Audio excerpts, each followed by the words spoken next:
I think there's a big misconception around looking in mirrors inside of a dream. I'm guilty of this by spreading the fear of looking inside of mirrors. And I don't think that's very good for lucid dreaming to spread those negative expectations by looking inside the mirror. A lot of people in the comments, don't do this. You're going to be so scared.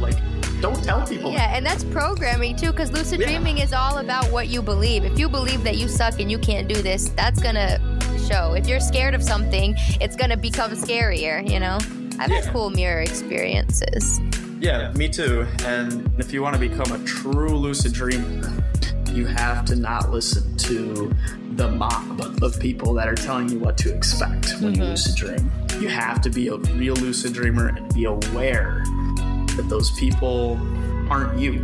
They're not in your head. They're not your subconscious. You are you. My name's Nate Turner. I'm 21 years old. I'm a pretty big lucid dream enthusiast. I ran a pretty big TikTok account in 2020 and grew it to be about a little under 1 million followers, just posting stuff about lucid dreaming and dreaming in general, just because I was so obsessed with it. And I first got obsessed with it back in high school. I took a psychology class, and when we learned about the subconscious and how dreaming worked, I was so intrigued because, let's be honest though, the fact that dreaming is so unknown just makes it so intriguing. Nobody knows why we do it. There's a bunch of theories on why we do it.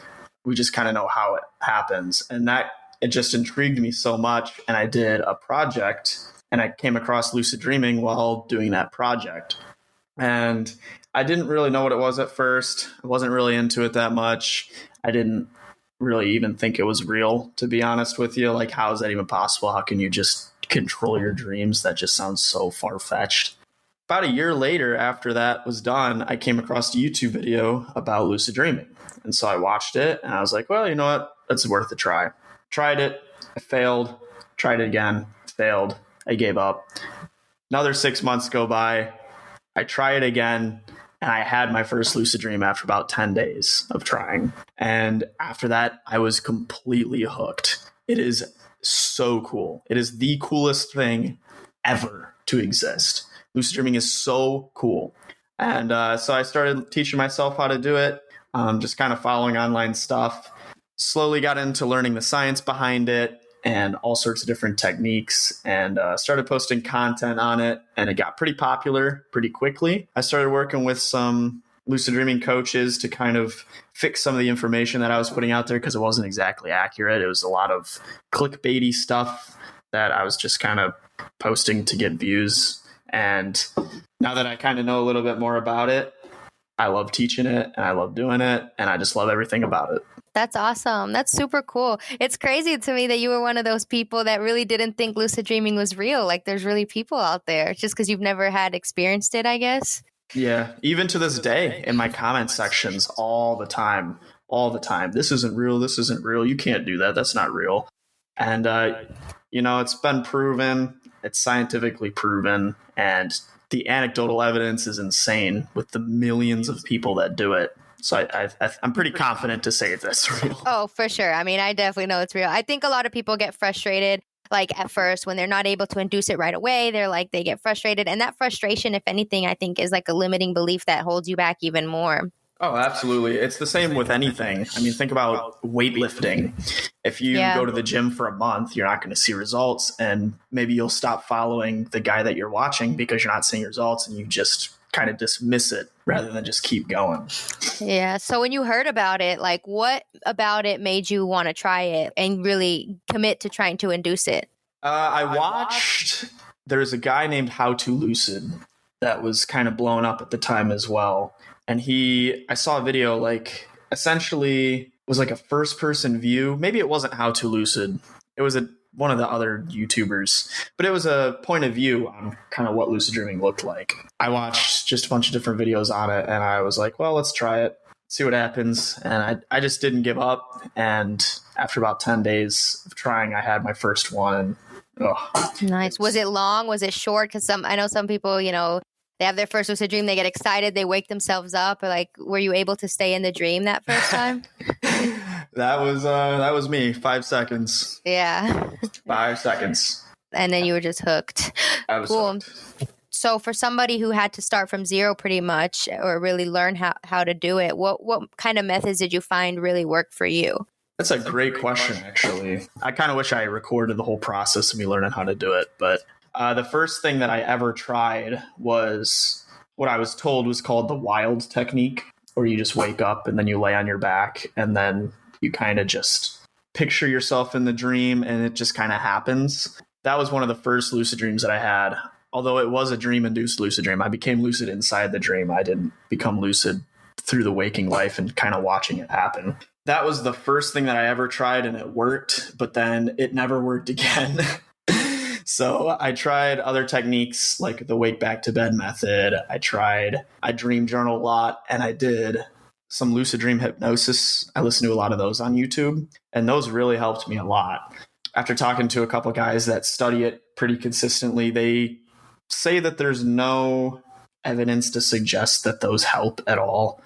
Really? But I think they do. Yeah, I think so too. I found evidence that they do help in a lot of ways, especially the ones that have like affirmations that subconsciously say things while you're asleep, because our subconscious does pick up a lot while we're sleeping, and even if we don't realize it. And those have helped me as well. I've noticed that everyone's different, so it's kind of hard to say for exact. Different things work for different people. So it's really about just not giving up and just trying different things till you kind of like find what works for you.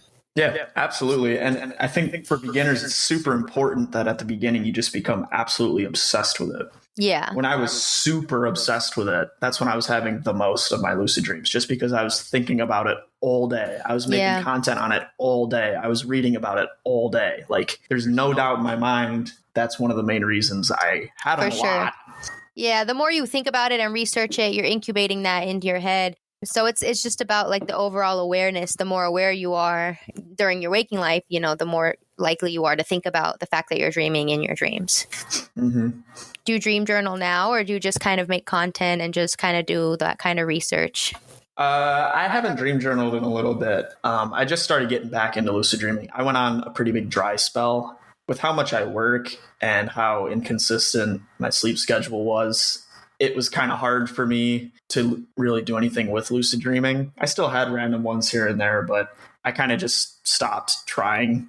But I just recently quit my job, so I'm going to start getting super into it again. I started making content on it again, and so I'm going to start dream journaling again. That was one of the biggest things for me that helped, was dream journaling. Just building that recall muscle and learning dream signs and all that can help you get lucid. Yeah, that's pretty huge. That's something that I definitely recommend everybody do, like no matter what methods you use, because it's just building that overall like relationship with your dreams. And then you remember so many more vivid dreams that you would have otherwise forgotten. So it's always pretty cool. Yeah. And the dream signs between different people are just so crazy. Yeah. And I was teaching, people would just have the most random things that would appear constantly inside their dreams. For me, one of the craziest things, one of the most common things, is I'd be on top of a really tall building and it would sway back and forth like breaking physics. But I'm not really afraid of heights, but when you're falling to your death inside of a dream, it's not exactly the most fun thing in the world. So when this building is swaying, I'm like nearly touching the ground, but then it would sway all the way back, and it was really terrifying. And so once I picked up that, once that happens, it's a dream, like that, there's no way that happens in real life. Yeah. I was able to have a lot more dreams. Cool. Yeah, that's one thing about like fear and scary situations that I've learned that really helps me get lucid. And those dream signs, I don't feel those types of emotions often in my waking life. So I know, like, you kind of train your brain to say, okay, when I feel this fear, when I have this recurring situation, you remember that it's just a dream. And you can even take that a step further, like as you're walking, I tell people to incorporate their dream signs into their reality check. So like if you're walking down through the city and you see a big building, you do a reality check, or whatever your dream sign is. Like I dream of being in the car a lot. So when I get in the car, I'll do a reality check, things like that. That can also really help. Yeah, that seems to be a really common one too. I wonder why that is. I think it's just because everybody spends so much time in it, maybe. Yeah, I'm sure there's a level of just like what we're used to, like as like a collective society, A lot of people have like apocalyptic type dreams and things like that. When you're lucid, like, do you just have fun and fly around, or do you have like things you try to do, like goals and things, or what do you like usually do in that space? That's a great question. Back when I was really doing it a lot, keep in mind, I wasn't doing it every single night. I think people have a lot of misconceptions. that because I sound like I know what I'm doing most of the time, that maybe I have them all the time every night. That's not true. I was probably having them at my peak 2 to 3 times a week. You get into things and it gets boring the more you do it. And so you kind of try to find other things to do. But I can never get over flying. Flying is just unreal. I absolutely love it. Flying over top of the dream world is just the coolest thing ever. I love flying too. Do you ever have like issues flying? Like, and I've also noticed some people fly different ways. Some people fly horizontal. Some people like Superman. Some people jump up. Some people have a hard time going faster. Like, what's your experience like? Yeah, I kind of just float. In the beginning, a lot of it was self-doubt that I couldn't fly. And a lot of people kind of experience that too. If you have any doubts that you can't fly, like you're not going to fly. And so at the start, I would just kind of float up in the air and just kind of sit there. I couldn't move anywhere. I would just literally just float. And then as I got more confident with it, I started flying a little bit faster. But now I just kind of float like that Marvel character that he just kind of floats there. But that's what it reminded me of, is I would just kind of slowly float around the world. Yeah, that's cool. It's interesting how like the confidence plays such a huge role with anything you're trying to do in the dream. Whether you're trying to summon something or go somewhere, like most things, it's about how confident you are that you can do it. Any little doubt will make the dream do something totally, completely random, which can be confusing. But even that, like, even if you have confidence, it can still do something random. I think that's the cool thing about dreams is you can never fully be in control, even if you get really skilled at it. Oh, yeah. That's my favorite part. Like just kind of letting the dream do its thing, just going with the flow. Because obviously you won't be able to control every single dream. Sometimes it just doesn't let you. So if you just go with the flow, go with the story or whatever your dream is presenting you, but you know it's a dream, you can have a lot of fun in it. Yeah, I feel like there's always cool lessons and stories there too. Like when we try to just control everything, sometimes we don't pay attention to like the details of like the other dimension that we're hanging out in. Very cool. Have you ever had anything like that? Like where you were inside of a dream and you couldn't control it, but you just kind of went with the story and it turned out to be like one of the best dreams you've ever had? Yeah, I have had a lot of cool experiences like that where, you know, I just kind of went with it instead of trying to do things. And it was kind of like this long stretch of like dream within dreams within dreams. And I've gone to a lot of different places. So honestly, like, I always like to try to get answers for life, see the future and ask big existential questions and shit like that. Yeah. So you never know what you're going to get. Sometimes I get random answers, but sometimes I've gotten some pretty deep stuff too. Yeah. Have you ever had like deep conversations with characters in your dream? Yeah, I have. Have you seen that movie Waking Life, by the way? Oh, no, I haven't. I have been needing to watch it. It's really good. It reminds me of that. He basically goes around having like deep existential conversations with all these dream characters. And yeah, I've done stuff like that. I've had some really long dreams where like I was talking to these like people who were like apparently like souls or whatever, like they lived there. And they were telling me like, oh, you know, dreamers aren't usually allowed to come here, but, you know, lay low or whatever. Yeah, exactly. They were telling me that, like, this is where we come to, like, watch people on Earth and stuff. And they were telling me all these, like, secrets of the universe. It was, like, really crazy, actually. And it was interesting that they said that because they kind of confirmed this theory that I have about how, like, you know, as lucid dreamers, we're allowed to have fun and use this space, but it's still not our space. Like, we can still be kicked out of it. There's some sort of other types of entities that, like, regulate the space to some degree. I don't know, because a lot of people will say like, oh, yeah, you know, they woke me up. They said I wasn't allowed to be in this dream, whatever. And I've had this experience, too. Mm-hmm. I don't know if you have. These conversations just blow my mind. So many people experience so many different things. And like, I don't know like what to believe the most, I guess. So can you kind of explain a little bit more about that? Because I want to learn more about this other entity that could be controlling our subconscious. Yeah, I don't know like how to even put it into words. I don't even know if it's like an entity or like just some sort of regulation. So the same way we have our world, right? Our 3D physical world, we live on Earth. There's rules, you know, there's like traffic laws, things like that. You know, we're in control of our world. And I feel like the dream world, when we dream, we leave our body essentially, right? And we enter a different type of space. We're in our physical world, but it's beyond that because we're experiencing our consciousness from outside of our body, especially when you're lucid. You know how it feels like you're really fully consciously there, but you're not in your body, right? But you're feeling and experience everything as if you are.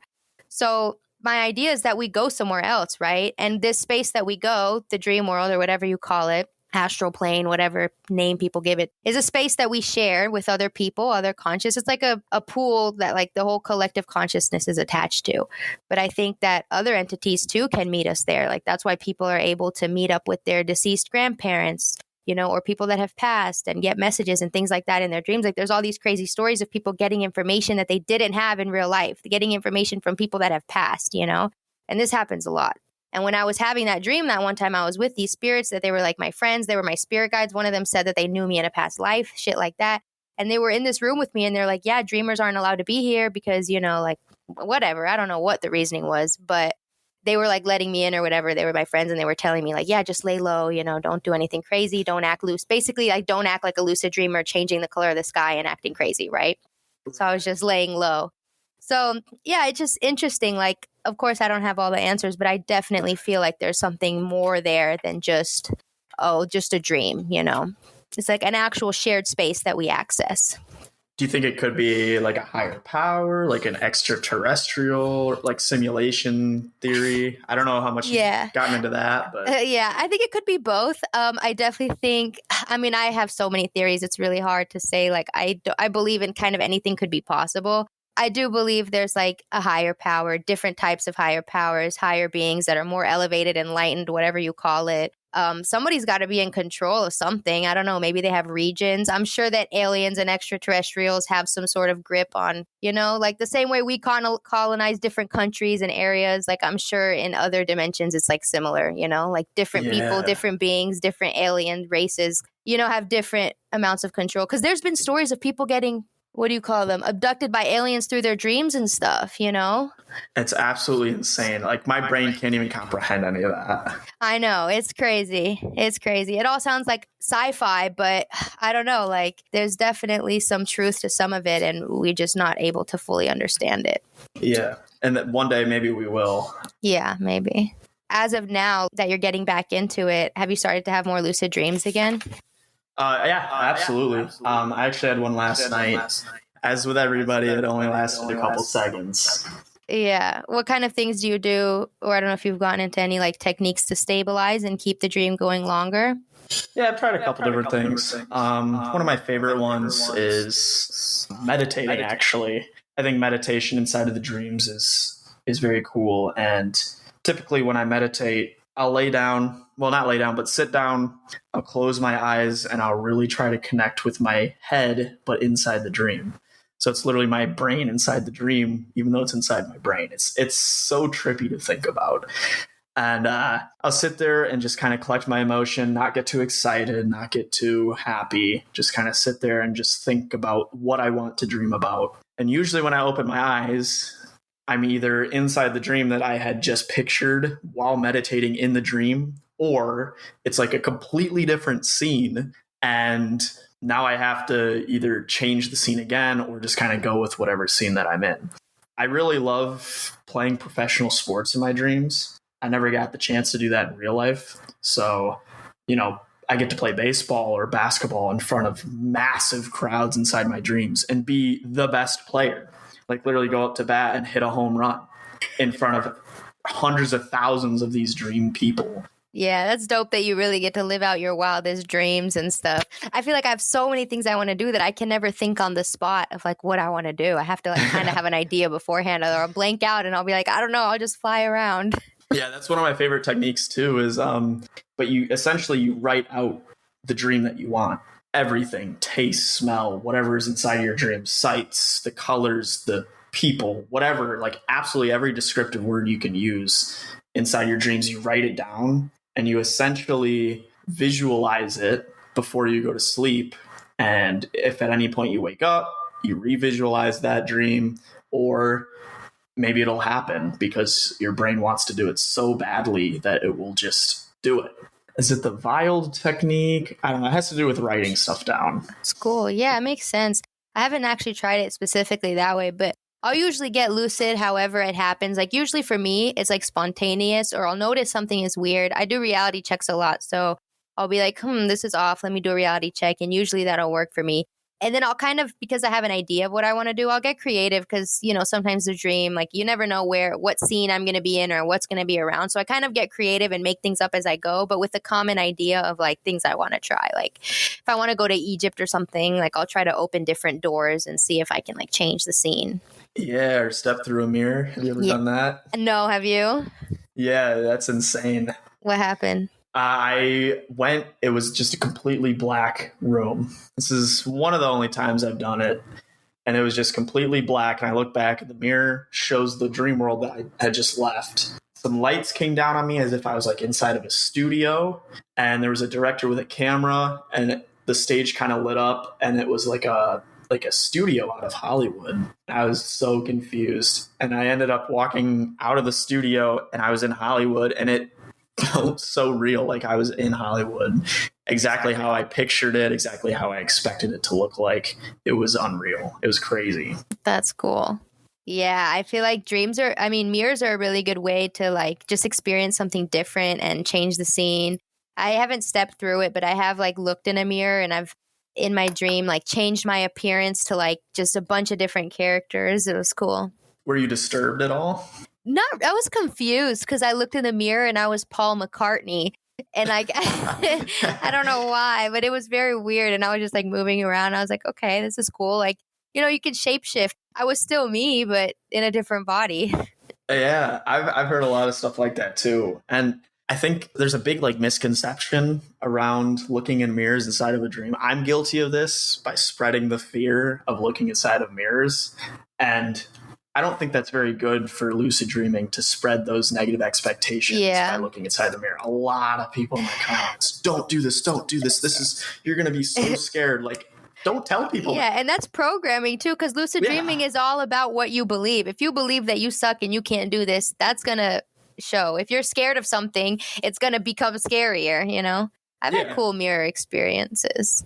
Yeah, me too. And for people to spread stuff like that, it's bad. It's not good for the lucid dreaming community. Yeah, well, I think it's good that you're like going back and making content that's real, because I do the same thing. I tell people like it's all about what you believe, like it's good to do research and talk to people and get ideas, but you don't want to like scare yourself into thinking something is so black and white because anything can happen in the dream. There's not really like rules, Yeah. Same with the talking to dream characters. That one video I had that went super viral. Tens of thousands of comments.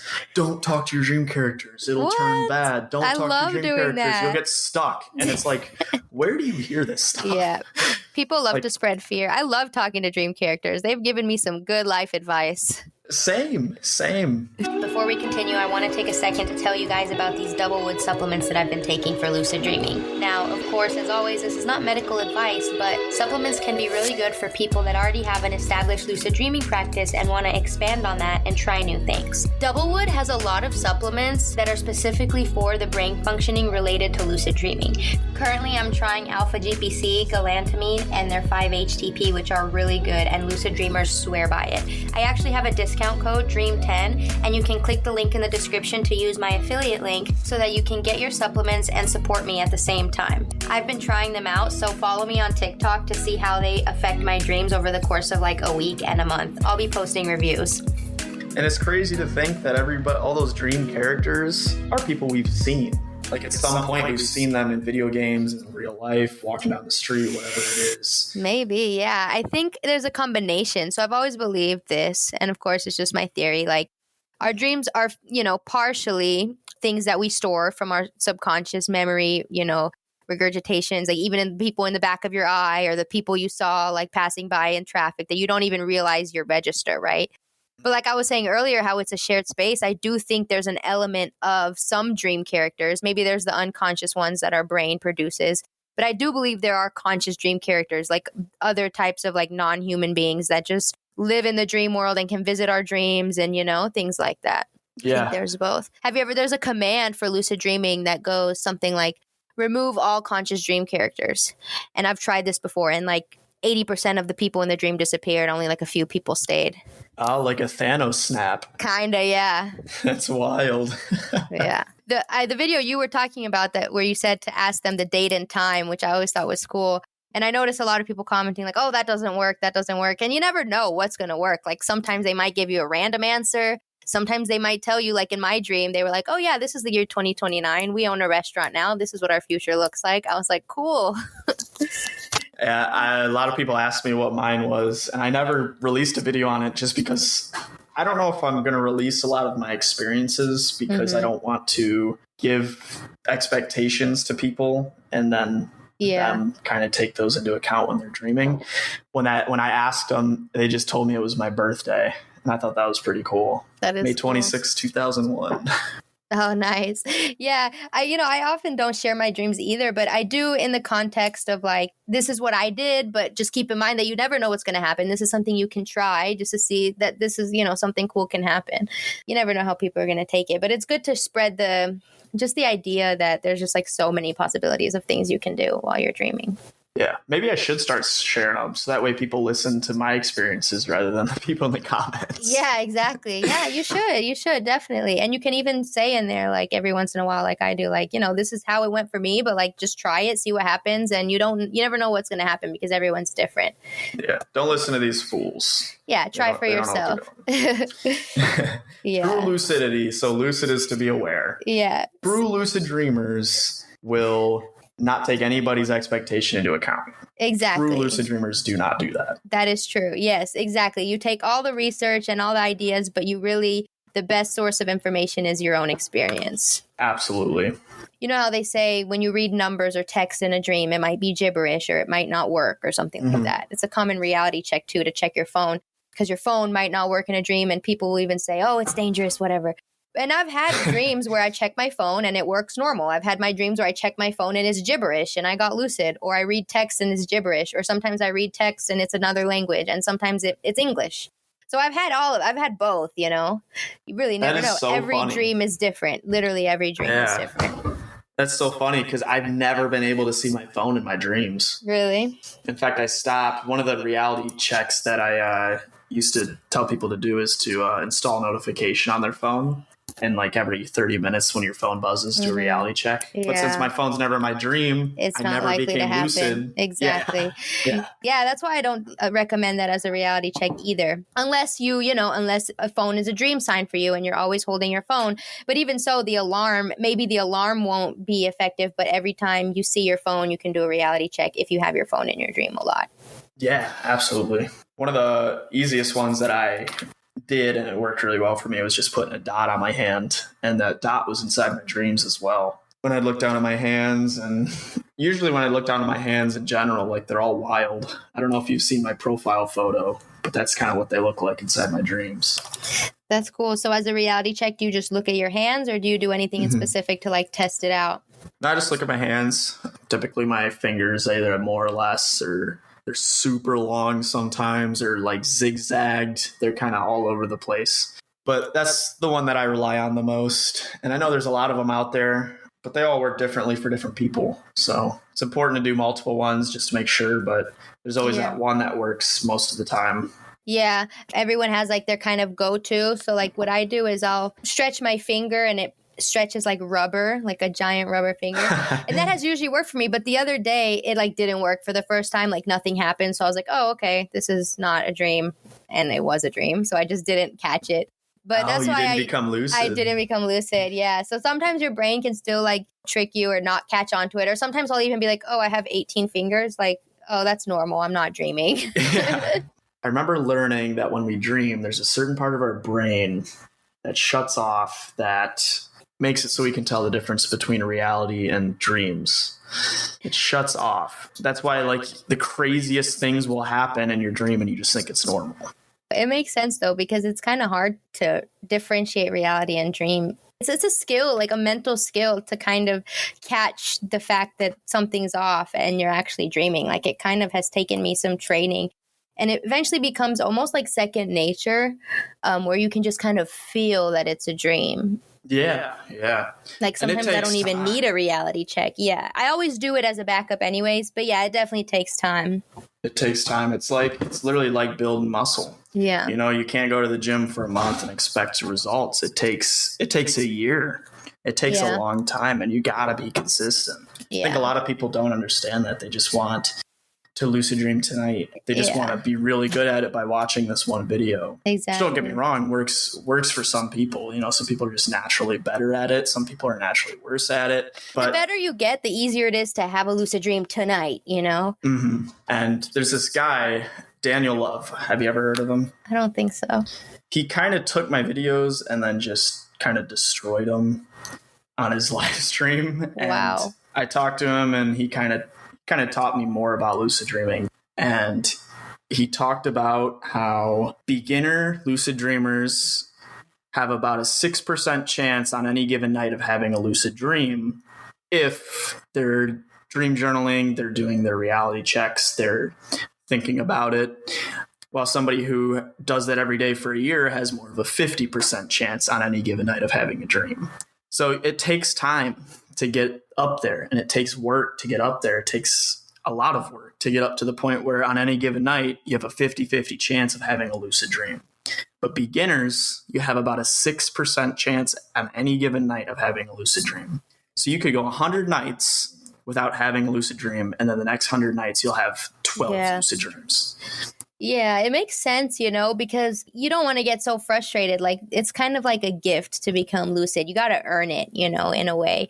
And it's not supposed to be frustrating. You can have fun with it and incorporate it into your daily life and build this awareness. I think there's a lesson when it comes to lucid dreaming of become more aware in your daily life, become more attached to your dream life. And these are things that are good for us mentally, for our soul, for our life. So I think that's why, it's not just easy. You can't just log on and play a video game today. You kind of got to work towards it a little bit, but it is very rewarding. Absolutely. And if you want to become a true lucid dreamer, you have to not listen to the mob of people that are telling you what to expect when you lucid dream. You have to be a real lucid dreamer and be aware that those people aren't you. Yeah. They're not in your head. They're not your subconscious. You are you. Exactly. And that applies a lot to, I see this a lot, dream analysis. And it really irks me when people are like, oh yeah, just look it up here, look up what it means to dream of a snake and you'll figure it out. And it's the same thing, because we're all different and we can offer each other perspectives. But what I dream of a snake, if I love snakes or somebody else hates snakes across the world, it's going to have a completely different, meaning to their dream about the same symbol. So it's really tapping into your own personal subconscious language and understanding what it's trying to tell you instead of relying on somebody else to tell you what it means. Do you have a snake? No, I don't. I'm just thinking of a random example. Oh, I got you. I have a ball python, so I was like, wow, you have a snake too. That's awesome. Oh, that's cool. Yeah, you see, you would your meaning of what a snake means to you would probably be completely different than mine or somebody who's scared of snakes, Yeah, I love snakes. I have a pet snake. So if I dream about a snake, you're right. It could mean different than if you are scared of snakes and exactly. dream about a snake. Exactly. And if you look at some generic dream dictionary, it'll probably tell you oh, snake, betrayal, anxiety, or something that might not even resonate with you at all or have anything to do with your life. Yeah. And dream meaning, that's quite interesting because I'm actually going on a podcast next week with a guy who's a professional dream interpreter. So he takes people's dreams and interprets them. So I'm going to ask him what he does with the skepticism behind it.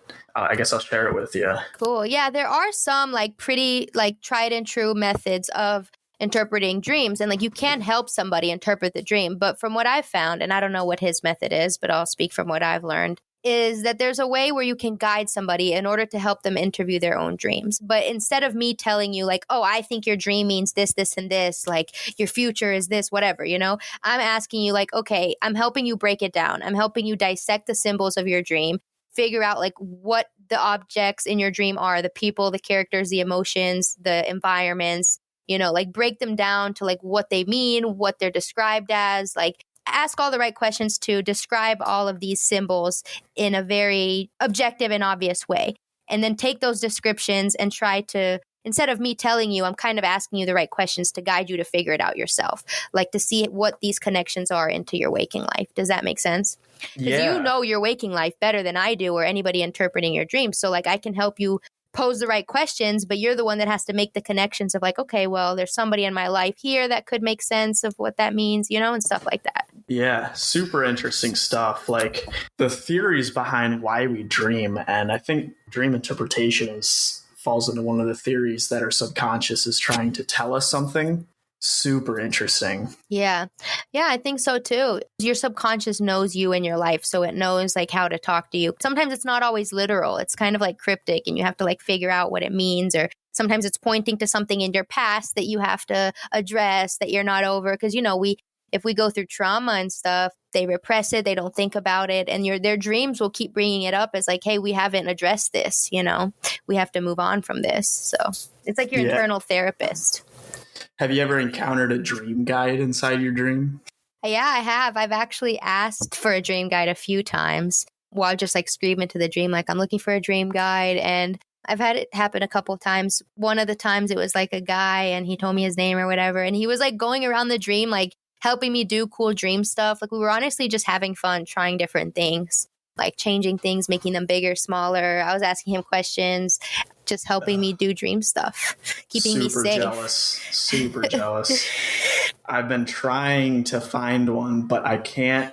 Nothing ever shows up whenever I ask. Really? What do you do? Same thing as you. I just ask. I just kind of ask my dream to send me a dream guide. One thing I like to do, with the whole full confidence, you turn around, right? And you're like, oh, I know my dream guide is behind me. Like, hey, dream guide, what's up? And I'll like turn around, just like greeting him, knowing he's going to be there, or she, or whatever. And you can also, as you're falling asleep, maybe add this in there, like add it as like your intention as you're falling asleep, like dream guides, like come meet me in my dream. Yeah, I'm going to have to do that because I haven't really like tried super hard to do it. I just kind of ask like inside my dream, but I'm going to try super hard to do it now. Yeah. It can always be cool. It's like an alter ego, isn't it? I think that's what they characterize it as. Yeah, maybe. What would you ask, or what would you do with the dream guide? Do you have any ideas? Oh, that's a good question. I don't even know. I couldn't tell you right now. I'd have to really think about that. Yeah. What do you usually ask them? Some advice in life. Like I've asked them in terms of like my career and my podcast, like, am I on the right track? Like, do I, things in terms of like my waking life, like getting clarity. But then also sometimes I'll just have fun, like show me how to, let's make a cool painting. I've made a sculpture with a dream guide before. And then it was like really cool. I memorized it. I was lucid and I was like memorizing the sculpture. And I've always thought like, okay, I could wake up and make this sculpture, that I created in my dream.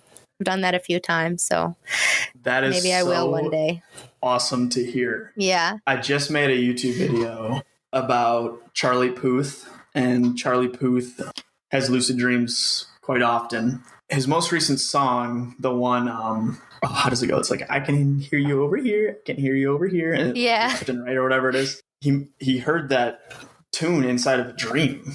Oh, and that's took cool. it out of his dream and made it a song. And now it's like that's dope. Top charts. Yeah, that's crazy. I've heard a lot of really famous songs. The artist has done that. It's crazy. Yeah. It makes me wonder, like, did we come up with this in our brain? Did the dream give it to us? Like, that's so interesting. I need to get my dream guide to write me a song so that I can retire.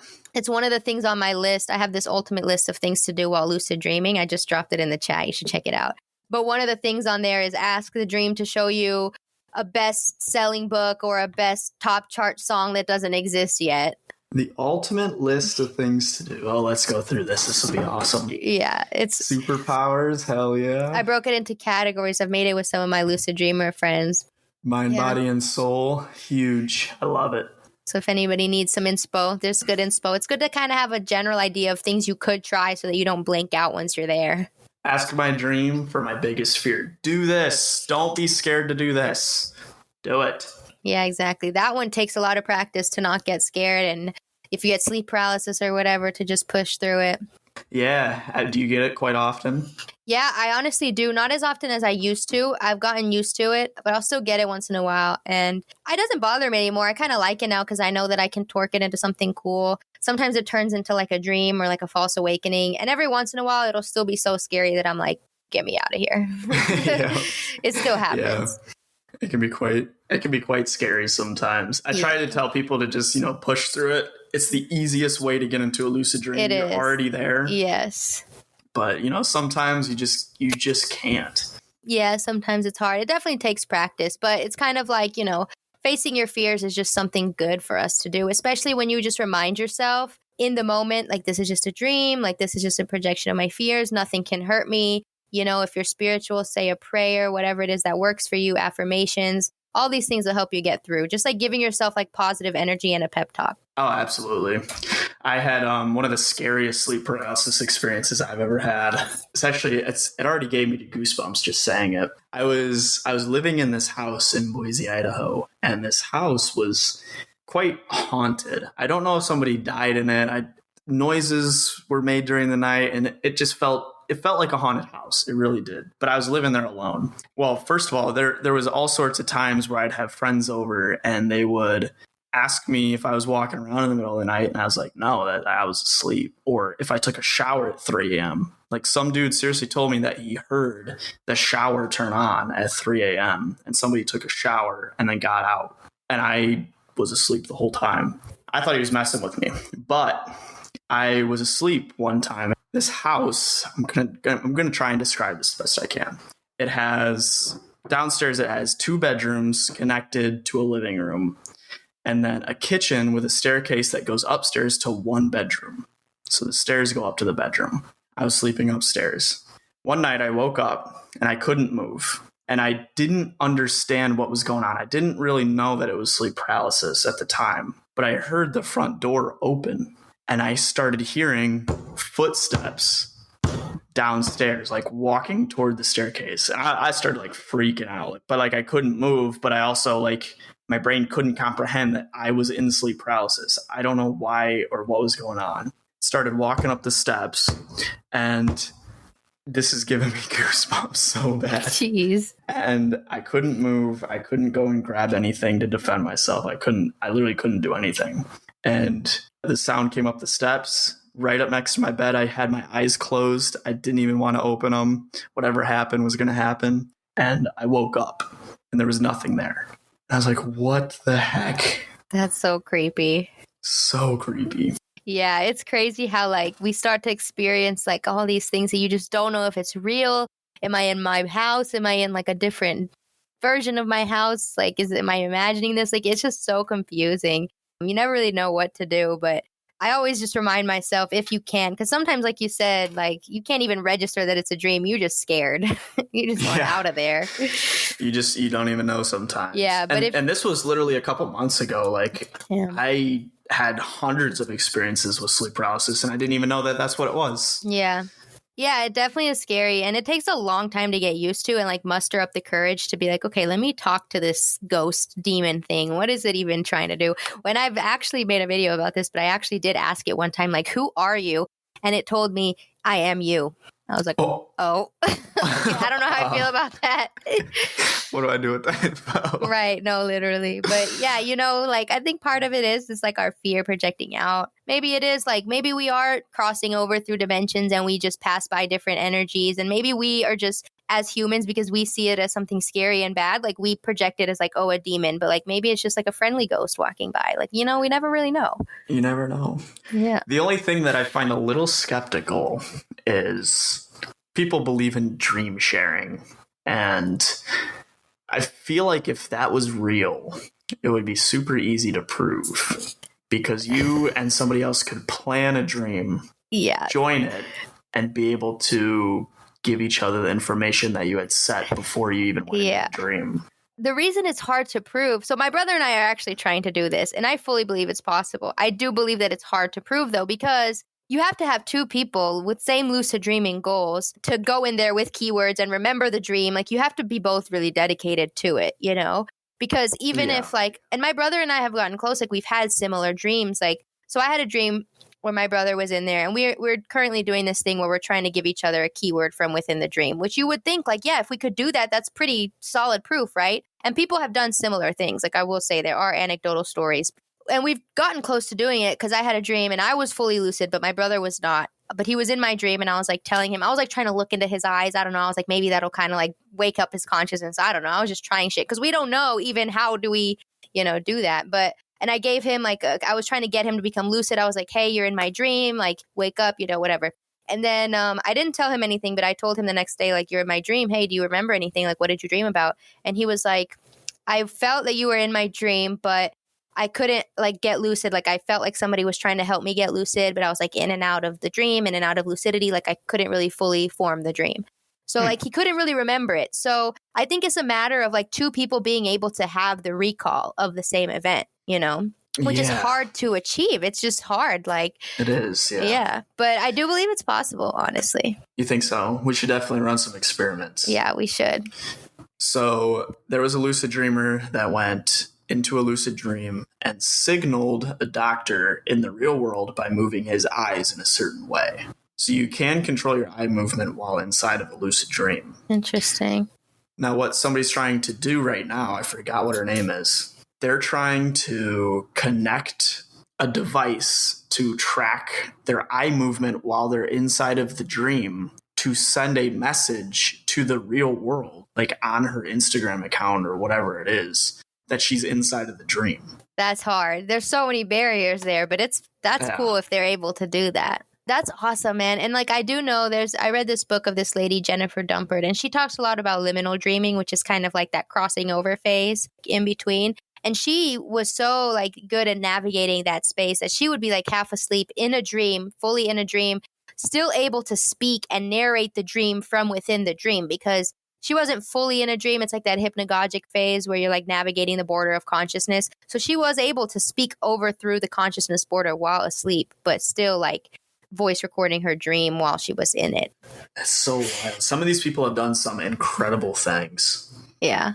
It's definitely a lot of new stuff, new experiments and stuff coming to the surface. So yeah, I think it's definitely growing and expanding. It's just like, you know, we're navigating new territory, literally. Yeah, literally, because it's been in the dark because religion kind of destroyed it for the last couple thousand years. Yeah. They called it work of the devil or whatever. Exactly. And now it's finally being researched and who knows what's going to happen in the next 20 years with it. Exactly. Yeah, it's getting the credit it deserves for sure. And I definitely think, it's a natural thing that our bodies do, you know, so how could it be something negative? Even for the religious people out there, even the Bible says that people dream dreams and saw visions, so they were doing it too.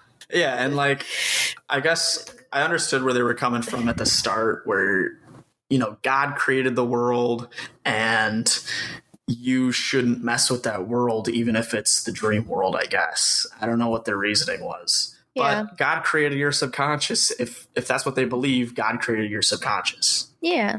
So you should be able to explore what God created if that's what you believe. Exactly. So I don't know why they threw it in the dark, but I mean, I have some theories about that too, but yeah, I do believe that too. Like it's something that God created for us to explore and understand ourselves better. And it's like, you know, it's like a tool, you know, and it's just like any other tool. It's not meant to be abused, or you can't get obsessed with it and get lost in the dream world. Like you still have to tend to your waking day reality. And so that's where the balance comes in. But I do think that there's some people of power who don't want us to unlock these secret tools because they're beneficial to the masses, and that can be harmful to, you know, certain people. If you start thinking and you start learning things, the higher authorities don't like that. If you're exactly. Exactly. So, yep. That's why they ban psychedelics. Exactly. Yep. Yeah, it's all kind of in the similar category. And there are things that happen in the dream and even in our life, like that are very similar to like trippy psychedelic experiences. Like when we're born and when we're dying, we release like DMT naturally in our bodies. So, you know, they're just kind of proving that all these things are kind of related somehow. Awesome. Well, this has been a really cool convo. But before we end, I do kind of want to like give you a chance to just tell people like where they can find you, like your links and all. I'll include it in the description, but also go ahead and tell people. Yeah. So I'm on YouTube, Instagram, TikTok. In the future, I'll be on Twitch live streaming stuff. It's Real Nate Turner. And I have been posting lucid dreaming stuff for a couple of years now. I think a lot of people can trust the stuff that I teach and that I project just because I have so much experience with it. And I've learned a lot about it from a scientific aspect and from an experience aspect. And yeah, go follow me. I love to interact with you guys. Thanks for listening, and if you made it this far, I appreciate you. I've been working on a lot of really cool stuff for you guys. First and foremost, every Tuesday on Clubhouse, we have discussions, open room, safe space to share dreams, ask questions, talk about lucid dreams, and just talk to experts and share with each other. And we also have dream circles on Sunday, so that's 2 Clubhouse rooms a week. Follow the Lucid Dreamers group. It's free to download Clubhouse, and you can find it on thedreamworldpodcast.com if you need the link. I've also been working with a really cool dream journaling app that's currently on iPhone, and they will have an Android version soon. It is called Oniri, and their dream journaling app is really cool. I've actually been using it for years before I even started my podcast. It's a really good app because it allows you to break down your dreams and look at your dream symbols and analyze them, and it has a lot of really cool features, so I highly recommend it. And they're also coming out with a course, and I've been working with them to build a course and moderate it, so definitely check that out too if you want to work deeper with me. I have a lot of cool resources for you guys, discount codes, affiliate links, a lot of free resources as well. So definitely check that out. Check out my website. I'm going to update it with a lot of cool stuff that I can connect you guys with. So thanks for listening. If you made it this far, sweet dreams.